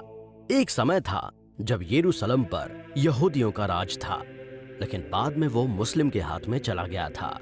ये शहर मुस्लिम, यहूदी और क्रिश्चियन तीनों रिलीजन के लिए बहुत खास है और ये सभी इसे अपना मानते हैं, जिसका नतीजा ये क्रूसेड यानी होली वॉर या धर्म युद्ध रहे हैं। क्रॉस से बना क्रूसेड्स शब्द और क्रूसेड लड़ने वालों को कहा गया क्रूसेडर्स। 1096 से लेकर 1291 तक टोटल 8 क्रूसेडर्स हुए थे, जो कि करीब 300 सालों तक चले, जिनमें रिलीजन के नाम पर हजारों लोगों की मौत हुई। लेकिन 1096 से लेकर 1191 तक जो शुरुआत के 3 क्रूसेडर्स हुए वो सबसे ज्यादा खतरनाक थे। पहला क्रूसेड यरूशलेम में हुआ था। क्रिश्चियंस यरूशलेम को होली लैंड मानते थे। उनका कहना था कि जीसस इस जगह पर पैदा हुए और यहीं पर उनका आखिरी समय भी बीता, इसीलिए यरूशलेम उनका है। लेकिन 11वीं सेंचुरी में यरूशलेम पर मुस्लिम रूल कर रहे थे। यरूशलेम के किंग उस समय सेल्जुक टर्क्स थे, लेकिन क्रिश्चियंस चाहते थे कि अब यरूशलेम को वापस लिया जाए, जिसमें चर्च ने पूरा साथ दिया। अब pope urban II Catholic church के हेड बने, तो उन्होंने लोगों को इकट्ठा किया और समझाया कि यरूशलेम उनके गॉड की जगह है। यही जगह पाथ टू सल्वेशन है, यानी मुक्ति की जगह है, क्योंकि उस समय चर्च बहुत पावरफुल हुआ करते थे। तो पोप की बातों का लोगों पर असर हुआ, जिसका नतीजा ये हुआ था कि साल 1096 में पहला क्रूसेड लड़ा गया। इस समय क्रूसेडर्स ने बहुत फाइट की। बिना खाना और पानी के वो लगातार आगे बढ़ते रहे और होली किंगडम यरूशलेम समेत एडेसा, एंटियोक और त्रिपोली पर क्रूसेडर्स ने कब्जा कर लिया और क्रूसेडर्स यहाँ से रूल करने लगे। ये होली वॉर करीब 4 सालों तक चला और साल 1099 में खत्म हुआ। कैथोलिक्स की ये सबसे बड़ी विक्ट्री साबित हुई और यरूशलेम उनके हाथ में आ गया। उसके बाद दूसरा क्रूसेड हुआ साल 1147 से लेकर 1149 तक, जिसमें मुस्लिम्स जिहाद छेड़ देते हैं और एडिसा पर कब्जा कर लेते हैं और इसमें मुस्लिम की जीत होती है और यरूशलेम फिर से क्रिश्चियंस के हाथ से चला जाता है। उसके बाद फिर से यरूशलेम को पाने की कोशिश शुरू होती है। तीसरा क्रूसेड लड़ा गया 1189 से 1192 में। क्रूसेड के इतिहास में इसे सबसे इम्पोर्टेंट माना गया है, क्योंकि ये होली वॉर हुआ 2 दिग्गज राजाओं के बीच में। मुस्लिम को लीड किया सुल्तान सलाउद्दीन और क्रिश्चियंस को लीड किया रिचर्ड दी लेनहार्ट ने। तीसरा क्रूसेड शुरू होने का सबसे बड़ा कारण था यरूशलेम पर फिर से मुस्लिम्स का कब्जा। सलाउद्दीन ने साल 1187 में यरूशलेम पर फिर से कब्जा कर लिया। सलाउद्दीन ने इजिप्ट, अरेबिया और सीरिया को मिलाकर बहुत बड़ी आर्मी बना ली थी। उसके बाद 1189 में यूरोप के रिचर्ड दी लेनहार्ट ने यरूशलेम को फिर से हासिल करने के लिए तीसरा क्रूसेड शुरू किया और प्लानिंग बनाकर अटैक किया और यरूशलेम के पास एकड़ और जाफा सिटी पर विक्ट्री हासिल कर ली। उसके बाद सलाउद्दीन को डर सताने लगा कि अब यरूशलेम उसके हाथ से चला जाएगा। सितंबर 1192 में रिचर्ड द लेनहर्ड अपने सेना के साथ यरूशलेम जा पहुंचे, लेकिन उन्होंने यरूशलेम पर हमला नहीं किया, बल्कि सलाउद्दीन के साथ मिलकर एक ट्रीटी ऑफ जाफा साइन की, जिसमें यह कहा गया कि यरूशलेम में क्रिश्चियंस को आने दिया जाए क्योंकि ये उनका होली लैंड है। जब क्रिश्चियंस यरूशलेम आए तो उन पर किसी तरह का हमला ना किया जाए। सलाउद्दीन रिचर्ड द लेनहर्ड की इस बात को मान गया और उसने भी ट्रीटी ऑफ जाफा की सभी शर्तों को मानते हुए साइन कर दिए। इस तरह से तीसरे क्रूसेड में ना किसी की हार हुई और ना किसी की जीत। अब जानते हैं चौथे क्रूसेड के बारे में, जो कि 1202 से 1204 के बीच में लड़ा गया, जिसका मेन मोटिव था यरूशलेम पर फिर से कब्जा करना। लेकिन पोप इनोसेंट III, जो कि इस क्रूसेड को लीड कर रहे थे, उन्होंने इस मिशन को डाइवर्ट कर दिया और क्रूसेड को कॉन्स्टेंटिनोपल भेज दिया। वो बाइजेंटाइन अंपायर की कैपिटल थी। इसका मकसद था एलेक्सिस III को राजा बनने से रोकना। भयंकर लड़ाई के बाद यहाँ क्रूसेडर्स जीत जाते हैं। 1208 से लेकर 1271 के बीच में बहुत सारे क्रूसेडर्स हुए, जिनमें कई वॉर लड़े गए। 1291 आते आते क्रूसेडर्स पूरी तरह से खत्म हो गए। डेफिनेटली बाद के होली वॉर में क्रूसेडर्स यानी क्रिश्चियन होली वॉरियर्स को हार का सामना करना पड़ा, लेकिन कई बार मुस्लिम्स पर हमला करने और उन जगहों पर रूल करने से क्रिश्चियनिटी की रीच बहुत बड़े एरिया में हो गई। सभी जगह पर क्रिश्चियन धर्म फैल गया, लेकिन चर्च, जो खुद को बहुत पावरफुल समझते हैं, अब इस हार की वजह से उन पर भी सवाल उठने लगे थे।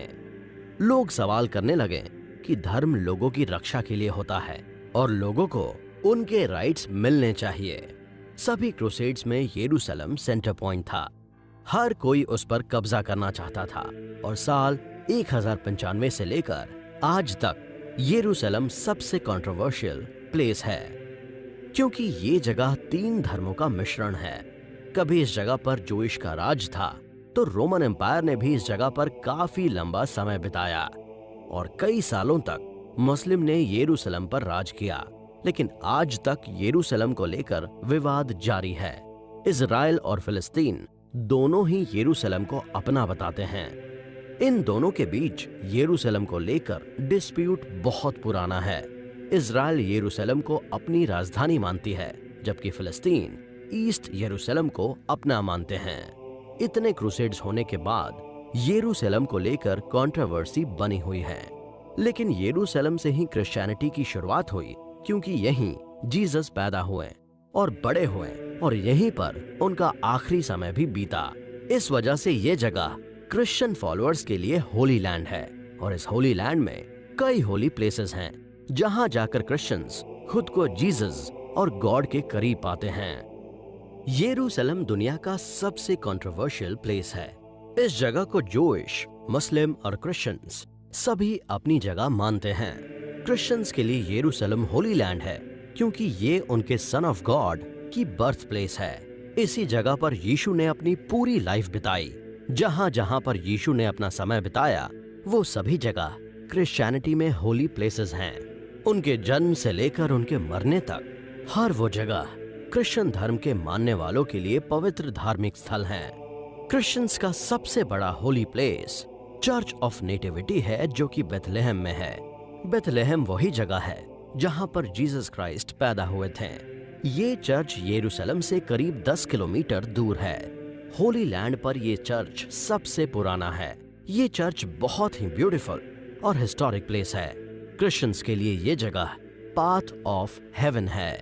गोलगोथा या हिल ऑफ कैलवरी वो जगह है जहां पर जीसस क्राइस्ट का क्रूसिफिकेशन किया गया था। ये जगह यरूशलेम की दीवारों के बाहर है। चर्च ऑफ फ्लैजिलेशन से लेकर चर्च ऑफ होली स्कल्पचर तक के पूरे रास्ते को दुख और पीड़ा का रास्ता कहा जाता है। चर्च ऑफ फ्लैजिलेशन वो जगह है जहां जीसस को सभी के सामने अपराधी मानकर उन्हें कोड़े मारे गए थे और इसी जगह से उनके कंधे पर क्रूस लादकर उन्हें गोलगोथा की पहाड़ी तक ले जाया गया। इस दौरान जीसस 9 जगहों से निकले थे। आज ये सभी 9 जगह क्रिश्चियंस के होली प्लेसेस हैं और इन सभी जगहों के बारे में चारों गॉस्पेल्स में लिखा हुआ है। चर्च ऑफ फ्लैजेलेशन भी क्रिश्चियंस का होली प्लेस है, क्योंकि इसी जगह पर उनके गॉड यानी जीसस क्राइस्ट को क्रूसिफाई करने की सजा सुनाई गई थी। इस जगह पर आकर क्रिश्चियंस जीसस के सैक्रिफाइस को याद करते हैं और ह्यूमैनिटी के लिए किए गए उनके कामों के लिए धन्यवाद करते हैं। इज़राइल के यरूशलेम में चर्च ऑफ स्कल्पचर क्रिश्चियंस के लिए बहुत मायने रखता है, क्योंकि 33वीं ईस्वी में इसी जगह पर क्रूसिफिकेशन के बाद जब जीसस की डेथ हो जाती है तो उन्हें दफनाया गया है। उसके बाद वो फिर से जिंदा हो गए थे। इस चर्च में वो चट्टान आज भी मौजूद है जहां यीशु को दफन किया गया था। कहा जाता है कि जीसस का अंतिम भोज स्थल भी यहीं पर था, जिसे द लास्ट सपर कहा जाता है। रोमन कैथोलिक्स के लिए वेटिकन सिटी बहुत इंपॉर्टेंट है। ये दुनिया का सबसे छोटा देश है जो करीब 108 एकड़ में बसा हुआ है। यहाँ का राजा कैथोलिक चर्च का पोप होता है। जीसस के 12 शिष्यों में से एक सेंट पीटर की कब्र भी इसी वेटिकन सिटी में है। यहीं से कैथोलिक क्रिश्चियंस के पोप का सिलेक्शन होता है। इंडिया में भी क्रिश्चियंस के होली प्लेसेस हैं, जिनमें से एक है सेंट थॉमस चर्च। 52 एडी यानी कि 6th सेंचुरी में सेंट थॉमस ने इंडिया में क्रिश्चियनिटी को प्रमोट किया था। 72 में उनकी डेथ हो गई थी, जिसके बाद चेन्नई के पास माइलापुरा में एक पहाड़ी पर उन्हें दफनाया गया था, जहां बाद में एक बड़ा चर्च बनाया गया था जिसे सेंट थॉमस चर्च कहा जाता है। जिस पहाड़ी पर यह चर्च है उसे थॉमस माउंट भी कहते हैं। क्रिसमस का फेस्टिवल क्रिश्चियंस के लिए सबसे बड़ा दिन होता है। वो इस दिन को जीसस क्राइस्ट के बर्थडे के रूप में सेलिब्रेट करते हैं। जीसस के जन्म की कोई डेट नहीं थी, लेकिन हिस्टोरियंस मानते हैं कि उनका जन्म सर्दियों में हुआ था। इसी वजह से 25 दिसंबर को दुनिया भर में जीसस का जन्मदिन क्रिसमस के तौर पर सेलिब्रेट किया जाता है। रोम में पहली बार 336 में जीसस क्राइस्ट का जन्मदिन मनाया गया था, जिसके बाद पोप जूलियस ने ऑफिशियली जीसस का जन्मदिन 25 दिसंबर को मनाने का ऐलान कर दिया। तभी से ये दिन फेस्टिवल की तरह हर साल मनाया जाता है। क्रिश्चियन धर्म के लोग इस दिन धूमधाम से जीसस का बर्थडे सेलिब्रेट करते हैं। उस दिन सभी के चर्च में झांकियां लगाई जाती है, जिसमें उनके जन्म को पोर्ट्रे किया जाता है और कई प्रोग्राम्स किए जाते हैं। चर्च को लाइट और डेकोरेटिव चीजों से डेकोरेट किया जाता है। कैथोलिक रिलीजन के फॉलोअर्स 12 दिन क्रिसमस सेलिब्रेट करते हैं, जो कि 25 दिसंबर से लेकर 5 जनवरी तक चलता है। इस दिन लोग अपने चाहने वालों को गिफ्ट्स देते हैं। पाम संडे वो दिन है जब क्रूसिफिकेशन के 1 वीक पहले जीसस यरूशलेम वापस लौटे थे। जीसस क्राइस्ट एक गधे पर बैठकर यरूशलेम आए थे। ये दिन ईस्टर के ठीक पहले वाले संडे को मनाया जाता है। इसी दिन से होली वीक की शुरुआत होती है, जो कि ईस्टर तक चलता है। लोगों ने पाम ट्री की ब्रांचेस हाथों में लेकर उसे लहराते हुए उनका वेलकम किया था। उनके आने पर लोगों ने पूरे रास्ते में मखमली कपड़े बिछा दिए थे। जिस दिन यीशु यरूशलेम आए थे उस दिन संडे था और पाम ट्री की ब्रांचेस से उनका स्वागत करने के कारण इस दिन को पाम संडे कहा जाता है। इस दिन चर्च में प्रोग्राम्स होते हैं, बाइबल को सबके सामने पढ़ा जाता है और जीसस की टीचिंग को याद किया जाता है। गुड फ्राइडे को क्रिश्चियनिटी में बलिदान के दिन के रूप में याद किया जाता है, क्योंकि इस दिन ह्यूमैनिटी के लिए जीसस क्राइस्ट ने अपनी लाइफ सैक्रिफाइस कर दी थी। इस दिन जीसस क्राइस्ट को रोमन गवर्नर पिलातुस ने सूली पर लटकाए जाने की सजा सुनाई थी। उन्हें कोड़े मारे गए थे, कांटों का ताज पहनाया गया था, हाथों और पैरों में कील ठोककर क्रूस पर टांग दिया गया था। लेकिन ये सब कुछ जीसस क्राइस्ट हंसते हंसते सह गए थे।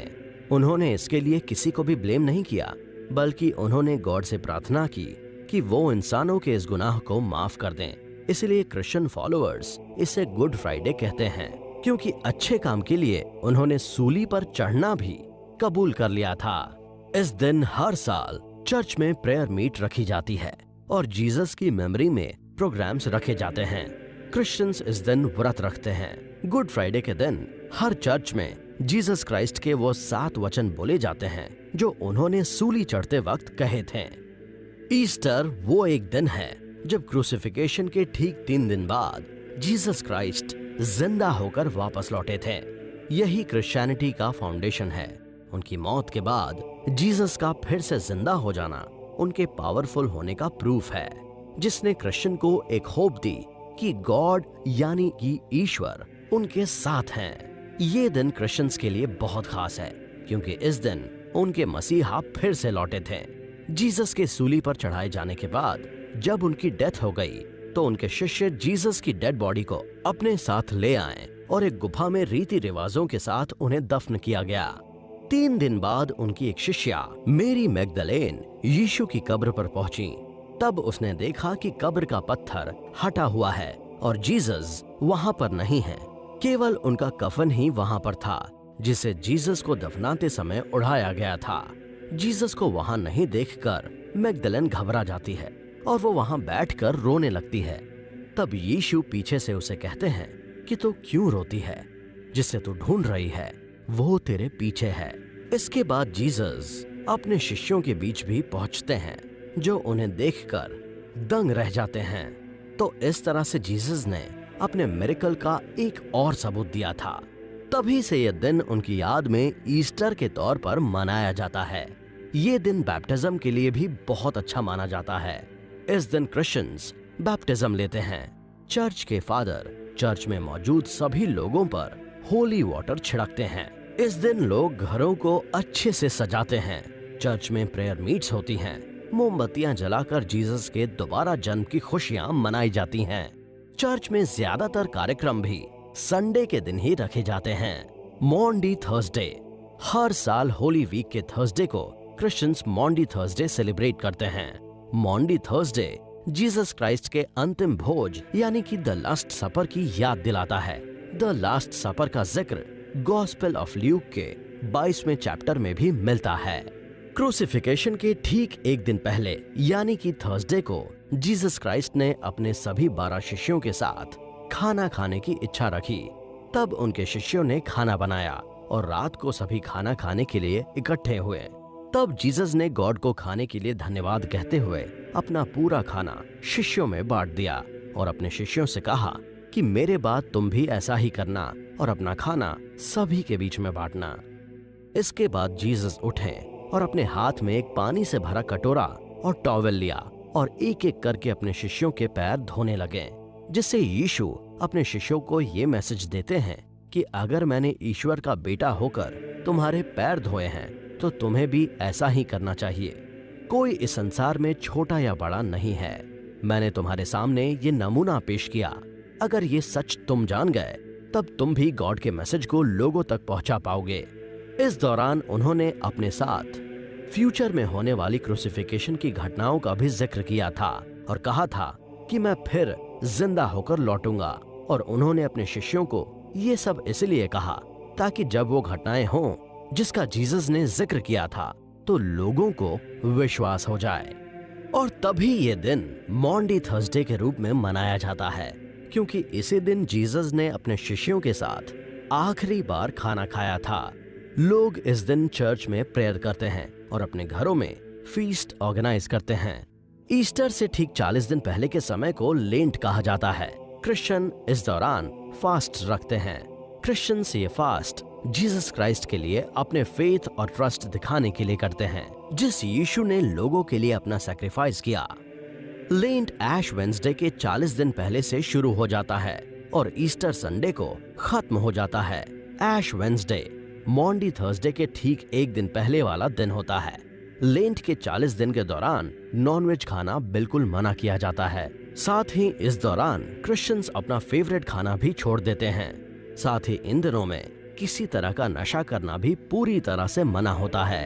रोमन कैथोलिक का मानना है कि ये 40 दिन प्रायश्चित के दिन होते हैं। इस दौरान लोग बाइबल पढ़ते हैं और यीशु की कही बातों को याद करते हैं। लेंट की शुरुआत 4th सेंचुरी में हुई थी और तभी से ये ट्रेडिशन चला आ रहा है। क्या कभी जीसस क्राइस्ट भारत आए थे? ये सवाल काफी कंट्रोवर्शियल रहा है, क्योंकि ऐसा कहा जाता है कि 13 साल की उम्र में जीसस ने यरूशलेम छोड़ दिया और जब वो 30 के हुए थे तो यरूशलेम वापस लौटे थे। लेकिन इन 18 सालों में जीसस कहाँ रहे और इस दौरान उन्होंने क्या किया, जो कि लगभग उनकी पूरी जिंदगी थी, इसका बाइबल में कहीं भी कोई जिक्र नहीं मिलता है। आखिर बाइबल में उनके इन सालों का हिसाब क्यों नहीं रखा गया? लेकिन जीसस के इन मिसिंग ईयर्स के बारे में लगातार पता लगाने की कोशिश की जा रही है। ऐसा भी कहा जाता है कि इस दौरान जीसस क्राइस्ट ज्ञान की खोज में भारत आए थे। उन्होंने यहाँ रिलीजन और स्पिरिचुअलिटी के बारे में जाना। इन दिनों वो हिमालय के इलाकों में रहे। उनके इजिप्ट, लद्दाख और तिब्बत में रहने की बातें भी सामने आई हैं। अपनी लाइफ के 13 साल यहाँ बिताने के बाद जीसस फिर यरूशलेम लौट गए और वहां जाकर उन्होंने बैप्टिज्म लिया।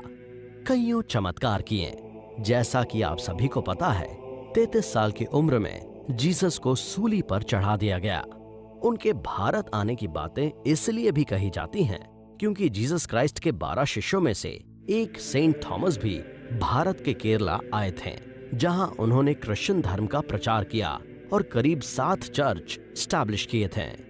लेकिन जीसस क्राइस्ट की लाइफ के कई सीक्रेट्स में से एक सीक्रेट ये भी है, जो कि कितना सच है और कितना झूठ, इस पर हम अपनी राय नहीं रखते हैं। लेकिन जीसस के जीवन की दूसरी बातों पर जिस तरह से रिसर्च चल रही है, उसी तरह से उनके भारत में आने की बातों पर हिस्टोरियन और रिसर्चर्स पता लगाने में जुटे हैं।